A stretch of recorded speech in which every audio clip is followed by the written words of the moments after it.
Imagine, for a moment, a stage set by time itself. On one side, a relic from a lost world, a creature of staggering power and solitary might. This is a hunter that walked the Earth when our planet was a vastly different place, a lone predator from the Middle Jurassic period. On the other side, a symbol of modern cunning, intelligence, the unbreakable power of the group. This is a team of hunters, a perfectly coordinated unit that thrives in today's world. This isn't just a fantasy fight. It's a fascinating thought experiment. We are pitting the raw, individual power of a dinosaur against the strategic, collective force of a wolf pack. It's a battle of brawn versus brains, ancient instinct versus evolved cooperation. Today, we're diving deep into this incredible hypothetical matchup. We're going to explore what happens when you take one Eustreptospondylus, a formidable theropod dinosaur, and place it in a theoretical arena with a determined pack of gray wolves. Who would come out on top? Would the sheer size and ferocity of the dinosaur be enough to overwhelm the wolves? Or would the wolves' superior numbers, communication, and strategic planning prove to be the decisive factor? This question opens up a world of discovery, allowing us to compare two wildly different yet equally successful approaches to survival that nature has crafted across millions of years of evolution. It's a story of adaptation, of strength, and of strategy. This epic confrontation is more than just a simple question of who wins a fight. It's a lens through which we can examine the very nature of hunting and survival. The stage is set for a battle for the ages, and we are here to witness every thrilling detail of this prehistoric versus present-day showdown. Let's journey back about 163 million years to the Middle Jurassic period. This was a time when Europe was a series of tropical islands, and in this ancient archipelago lived our first contender, Eustreptospondylus. Its name means well-curved vertebra, which might not sound very intimidating, but this dinosaur was a true force of nature. As a theropod, the group of two-legged carnivorous dinosaurs that includes the famous T-Rex, Eustreptospondylus was built for the hunt. It was a medium-sized predator, measuring around 20 feet long and weighing up to half a ton. It was the apex predator of its island home, a king ruling its domain alone. The world of Eustreptospondylus was one of isolation. Living on islands meant that its food sources were often limited or scattered. This environment likely shaped its hunting style, forcing it to become a self-reliant and opportunistic predator. It couldn't rely on a pack to help it take down large prey. Instead, it had to depend entirely on its own strength, speed, and senses. Fossil evidence suggests it had a powerful skull filled with sharp, serrated teeth. Its strong hind legs would have allowed it to launch sudden, explosive attacks, which might have included smaller dinosaurs, marine reptiles washed ashore, or even the giant aquatic reptile Leopleurodon if it scavenged a carcass. The key to the Eustreptospondylus's success was its individuality. Every hunt was a solo mission, a high-stakes gamble where it was both the planner and the executioner. It likely practiced ambush tactics, using the dense coastal vegetation of its island habitat to lie in wait. When the moment was right, it would burst from cover, using its size and power to overwhelm its target quickly. Think about the immense pressure on this single animal. There was no backup. If a hunt went wrong, if it was injured by a struggling prey animal, there was no pack to protect it or share food with it while it recovered. Eustreptospondylus represents the pinnacle of individual predatory evolution, a self-sufficient, powerful, and efficient killing machine perfectly adapted to its lonely, island-hopping existence. Now, let's fast forward to the present day and meet our other competitor, the gray wolf, or Canis lupus. If Eustreptospondylus is the embodiment of solitary strength, the wolf is the ultimate symbol of collective power. Wolves are legendary for their social structure and highly coordinated hunting. A wolf pack is not just a random group of animals. It's a family. It's typically composed of a breeding pair, the alphas and their offspring from various years. This family bond is the glue that holds the pack together. They live together, they raise pups together, and most importantly, they hunt together. The wolf pack's hunting method is a masterclass in strategy and communication. It's a stark contrast to the solo ambush of the dinosaur. Wolves are endurance hunters. They don't rely on a single, overwhelming burst of power. Instead, they use their incredible stamina to pursue prey over long distances. A hunt often begins with the pack fanning out to test a herd of large animals, like elk or bison. They are looking for a weakness, an individual that is old, young, sick, or slow. This initial phase is all about observation and communication, using subtle body language and positioning. Once a target is selected, the real chase begins. The wolves work in concert, taking turns running at the front of the pursuit to tire their prey down. Some members of the pack might run ahead to cut off escape routes, while others harass the animal from the sides and rear. This isn't a chaotic frenzy. It's a calculated, fluid strategy that adapts in real time. They use their intelligence to corner the animal, exploiting the terrain to their advantage. The final attack is a symphony of synchronized action, designed to bring down an animal that can be many times the size of a single wolf. A single wolf would stand little chance against a healthy adult moose or bison, but as a team, they are one of the most effective predators on the planet.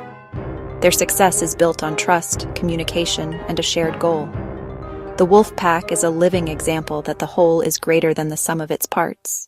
When we place these two hunting styles side by side, we see a fascinating study in evolutionary trade-offs. The lone hunter, Eustreptospondylus, has some clear advantages. Its primary strength is its sheer individual power. Weighing in at 1,000 pounds, it dwarfs a single wolf. In a one-on-one confrontation, there is no contest. The dinosaur is bigger, stronger, and built for overwhelming force. Another advantage of hunting alone is that you get to keep all the spoils. There's no need to share the kill with packmates, meaning a successful hunt provides a massive caloric reward for one individual. However, the solo lifestyle comes with significant weaknesses. The greatest is the lack of a safety net. An injury for a lone hunter can be a death sentence. A broken leg, a deep wound from a struggling prey animal, means an inability to hunt, leading to starvation. Furthermore, a lone hunter is limited in the size and type of prey it can tackle. It must be reasonably certain that it can overpower its target without sustaining critical damage. On the other side, the wolf pack's collective strategy has its own set of strengths. Their most obvious advantage is their ability to take down much larger and more formidable prey than any single wolf could manage. By working together, they can overcome animals 10 times their own weight. Teamwork also provides a crucial safety net. The collective knowledge and experience of the pack are passed down through generations, making them incredibly adaptable and intelligent hunters. But pack life has its downsides too. The biggest is the need to share resources. A successful kill must be divided among all members of the pack, meaning each individual gets a smaller portion than a lone hunter would. This requires a constant high frequency of successful hunts to keep everyone fed. There is also the potential for internal conflict and competition within the pack. Their smaller individual size also makes them more vulnerable. A well-placed kick from a moose, a gore from a bison, could be fatal to a single wolf, making every group hunt a dangerous dance. Now for the main event. Let's imagine our two contenders meeting in a hypothetical arena. In our first scenario, let's say a single wolf stumbles upon the Eustreptospondylus by a riverside. In this one-on-one encounter, the outcome is brutally clear. The dinosaur, with its massive size advantage, would see the wolf not as a threat, but as a potential snack. The wolf's intelligence and agility would be of little use against the sheer power and speed of the theropod's attack. A single bite or a powerful kick would end the fight before it even began. In a duel of individuals, the ancient giant wins, hands down. But what if the entire wolf pack, say a group of 10 to 15 individuals, finds the Eustreptospondylus resting in an open field? This is where the dynamic shifts dramatically. The dinosaur is still immensely powerful, but it's now facing a multi-pronged, intelligent threat. The wolves would likely not engage in a direct frontal assault. That would be suicide. Instead, they would employ their signature strategy: harassment and endurance. They would circle the dinosaur, a blur of gray fur and flashing teeth, nipping at its legs and tail from all directions. The Eustreptospondylus, built for short, powerful bursts against a single target, would struggle to defend itself from so many attackers at once. The dinosaur's strength is also its weakness here. Its large size makes it a big target. Turning quickly to fend off attacks from behind would be difficult and energy-consuming, The wolves, with their superior stamina, could keep up this dance for hours. They would force the dinosaur to constantly pivot, lash out, and expend precious energy. A bite from a single wolf might not be a major threat, but dozens of bites would add up, causing blood loss and slowly weakening the giant. The wolf's strategy would be to wear the Eustreptospondylus down, to exhaust it until it becomes too tired to defend itself effectively. In this scenario, the wolves' teamwork could very well lead them to victory. While the dinosaur might manage to injure or even kill one or two wolves, the relentless, coordinated assault of the pack would likely prove overwhelming. They would wait for an opening, for the dinosaur to stumble or fall from exhaustion, and then they would move in for the final decisive attack. This hypothetical battle shows that superior strategy can often defeat superior strength. The wolves' intelligence, communication, and unwavering teamwork could be the key to toppling a prehistoric titan. The pack's collective brain could outsmart the dinosaur's individual brawn. This epic showdown between the lone hunter and the hunting pack is a mirror reflecting our human experiences. Eustreptospondylus as the lone innovator, individual innovator, solo entrepreneur, artist working alone in their studio. Incredible power in individual vision and determination. Single people with brilliant ideas and courage have changed history. Like the dinosaur, they rely on their own strength, skill, and resilience. The wolf pack stands for community, collaboration, teamwork. We see this in companies, scientific research teams, social movements. When people pool diverse talents toward a common goal, they can achieve the impossible. Wolves teach us through communication, trust, shared responsibility. Strength is multiplied when we stand together, supporting each other and sharing burdens and rewards. Both strategies belong in our world. Sometimes we must be the lone hunter, trust our instincts, take risks, forge our path. This takes bravery and self-belief.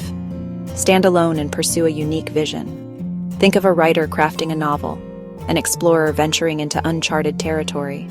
Their success depends on personal fortitude and skill. Individual drive fuels innovation and growth. Other times we must run with the pack. Big challenges, building a family, tackling global problems like climate change, need collective action. Individual strength alone is not enough. We must communicate, trust teammates, and prioritize the group's good. The wolf pack reminds us we are social creatures. Our greatest power is connecting with and relying on others. True wisdom: know when to walk alone and when to run with the pack. Effective people adapt. Work alone when needed, reach out when needed. Be flexible, self-aware, and understand the challenge in front of you. So how do you decide whether to tackle a challenge like a lone dinosaur or a member of a wolf pack? The first step is to analyze the situation. Is the task something that relies on a singular, focused vision? Creative projects often benefit from the solitary approach. Writing a song, painting a picture. These endeavors require a deep, personal connection to the work. Group input can sometimes dilute the original idea. If you have a clear vision and the skills to execute it, going solo can be efficient and rewarding. It's your chance to be the Eustreptospondylus.